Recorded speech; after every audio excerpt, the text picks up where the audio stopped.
एक बार की बात है, एक बार एक अध्यापक एक संपूर्ण परिवार के शिष्य के साथ कहीं जा रहे थे। तो शिष्य ने कुछ मजाक सूझी क्योंकि उसको रास्ते में किसी गरीब मजदूर के जूते दिखाई दिए। उसने कहा अध्यापक से, गुरुजी अगर हम इन जूतों को छुपा दे तो कितना मजा आएगा। देखते कि मजदूर पर इसका क्या असर पड़ता है। उसको कुछ मजाक सूझ रहा, लेकिन गुरुजी ने कहा कि नहीं, गरीब इंसान के साथ कुछ इस तरह का भद्दा मजाक करना ठीक नहीं। उसने कहा क्यों ना हम इन जूतों में कुछ सिक्के डाल दे और देखें कि इसका गरीब पर, मजदूर पर क्या प्रभाव पड़ता है। तो उन्होंने ऐसा ही किया। अब आगे क्या होता है देखिए कहानी में।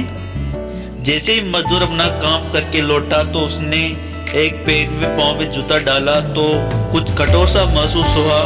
उसने अंदर हाथ डाला तो उसमें कुछ सिक्के दिखाई दिए। वह थोड़ा सा आश्चर्य में पड़ गया। आसपास किसी को देखा तो कोई भी नहीं दिखाई दिया।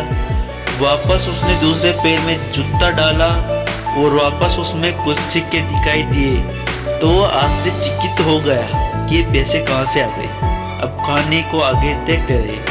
अब जूतों में सिक्कों को देखा तो हाथों में रखा प्रभु की तरफ इशारा किया। प्रभु पता नहीं किस भले मानुस ने ये सिक्के मेरे जूतों में छुपाए, लेकिन जिसने भी छुपाए उसको मेरी दुआ है ताकि इन पैसों से मैं अपने बच्चों और पत्नी के लिए कुछ खाना और दवाई ला सकूं। और इतना बोलकर चला गया।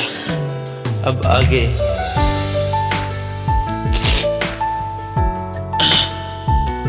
इस बात तो शिष्य अध्यापक दोनों सुन रहे थे। मैं किसी भी मुश्किल परिस्थिति में मदद करते हैं और किसी की भी मदद करते रहते हैं। उसने भी पता कि उसकी मदद की है, लेकिन अंदर ही अंदर हमें पता है कि हम उस इंसान की मदद की है।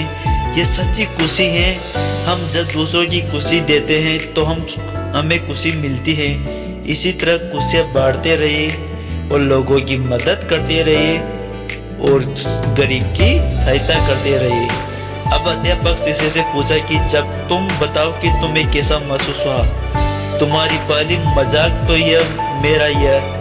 तो उसने कहा गुरुजी आप क्षमा करना चाहता हूँ। मुझे समझ में आ गया कि सच्ची खुशी किस चीज में है। जब किसी की मजाक उठाते हैं तो हम कुछ पल का आनंद मिलता है, लेकिन हमें बदुआ मिलती है। लेकिन अगर हम किसी मुश्किल परिस्थिति में मदद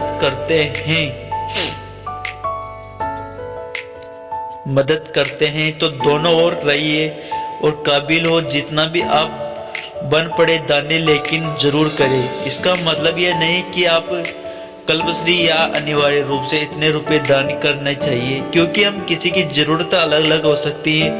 अगर आप किसी के पैसों का दान नहीं हो सकता तो कम से कम किसी चीज का दान कर सकते हैं। मुझे यह